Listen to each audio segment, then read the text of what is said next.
ఈరోజు గతంలో ఎమ్మెల్యే ఉన్నప్పుడు కూడా ఇక్కడికి వచ్చాను. ఆ రోజే నాకు కొద్దిగా ఆశ్చర్యం వేసింది. ఈ చుట్టుముట్టు ఏ గ్రామంలో కూడా లేదు.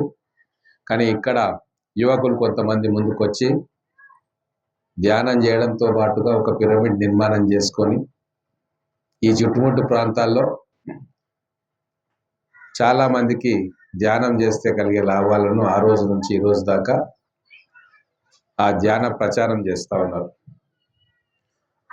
అయితే అనుకున్నట్టుగా దాచక్పల్లిలో ఉంది, ఇంకా కొన్ని గ్రామాల్లో ఉంది, కానీ చాలా గ్రామాల్లో ఇంకా ఈ ధ్యాన ప్రచారం సమగ్రంగా ప్రజల్లోకి పోతే మరి దానికి అనేక కారణాలు.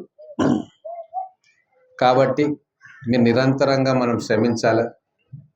ఇంకా ఎక్కువ ఉత్సాహంతో మనం ఈ జ్ఞానాన్ని ఏదైతే మెడిటేషన్ చేసుకుంటే వచ్చే లాభాలని అందరికీ కూడా వివరించే కార్యక్రమం ఇంకా చేయాలని చెప్పి మనం కోరుకుంటా ఉన్నా. ముఖ్యంగా పిల్లలను ఈ మార్గం వైపు తీసుకురావడం అనేది చాలా మంచి విషయం.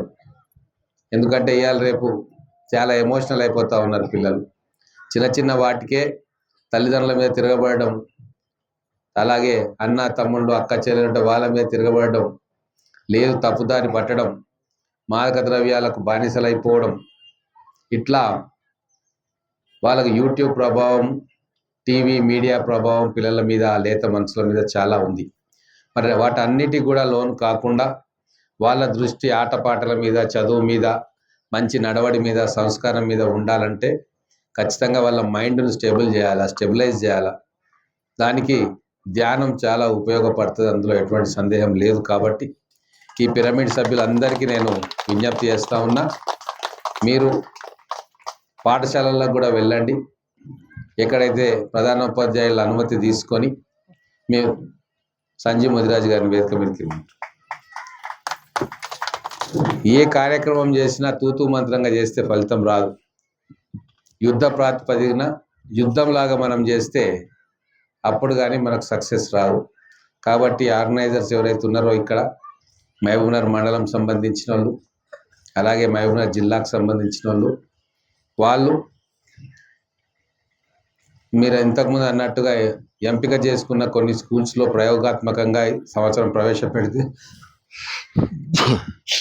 వచ్చే సంవత్సరం ఇంకొన్ని పెరుగుతాయి, ఆ సంవత్సరం పై సంవత్సరం ఇంకా పెరుగుతాయి.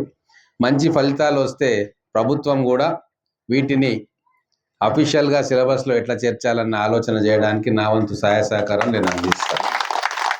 కాకపోతే దీనివల్ల ఫలితం ఉంటుంది అని చెప్పి రికార్డెడ్గా ఎవిడెన్స్తో సహా మనం ప్రభుత్వానికి ఇవ్వగలగాలి. ధ్యానం చేస్తున్న పిల్లలు వాళ్ళ ప్రవర్తనలో కానీ, వాళ్ళ చదువుల్లో కానీ, ఆటపాటల్లో కానీ మిగతా పిల్లల కంటే ఎంతో కొంత ముందున్నారు అన్న విషయాన్ని మనం రూఢిగా స్టాటిస్టిక్స్తో సహా చెప్పగలిగితే ఇది మొత్తం కూడా ప్రతి గవర్నమెంట్ స్కూల్స్లో ఇది పెట్టడానికి మా వంతు సహకారం మేము చేస్తాం. కాబట్టి మనం అనుకుంటూ కొంతమంది కలిసినాం, చేసినాం, ధ్యానం చేసుకున్నాం 10 మంది అంటే పత్రికారి లక్ష్యం దాంతో ఆగిపోదు. ఇంతకుముందు డాక్టర్ గారు చెప్పినట్టుగా మొత్తం ప్రపంచం కూడా ధ్యానమయం కావాలా. అప్పుడే స్టేబుల్ ప్రపంచం, అంటే ఎటువంటి మనసును కంట్రోల్ చేసుకుంటే సగం ప్రాబ్లమ్స్ పోతాయి. మన ప్రాబ్లమ్స్ అన్నీ కూడా మన మెదడును నియంత్రించుకోకపోవడం. అది కంట్రోల్లో ఉంటే ఆవేశం వచ్చినా కంట్రోల్ అవుతుంది, కోపం వచ్చినా, తాపం వచ్చినా, ఇటువంటి అన్ని వికృతాలకు కూడా మన మైండే కంట్రోల్ చేయగలుగుతుంది. సో ఆ మైండ్ కంట్రోల్ చేసే సాధనం ధ్యానం. ఈ విషయాన్ని అందరికీ చెప్పి పిల్లల నుంచి మొదలు పెట్టుకుందాం. ఒక 10 సంవత్సరాలు మొత్తం ప్రతి పాఠశాలలో ప్రతి పిల్లవాడికి ధ్యానం అలవాటు చేస్తే, అది తల్లిదండ్రులను కూడా ఒప్పించుకుంటే ఖచ్చితంగా రాబోయే జనరేషన్ మనకంటే బెటర్గా మంచిగా తయారవుతుంది, అందులో ఏం సందేహం లేదు. కాబట్టి ఏదైతే సేవాదలుగా మీరు కార్యక్రమం చేస్తూ ఉన్నారో చాలా మంచి కార్యక్రమం అది.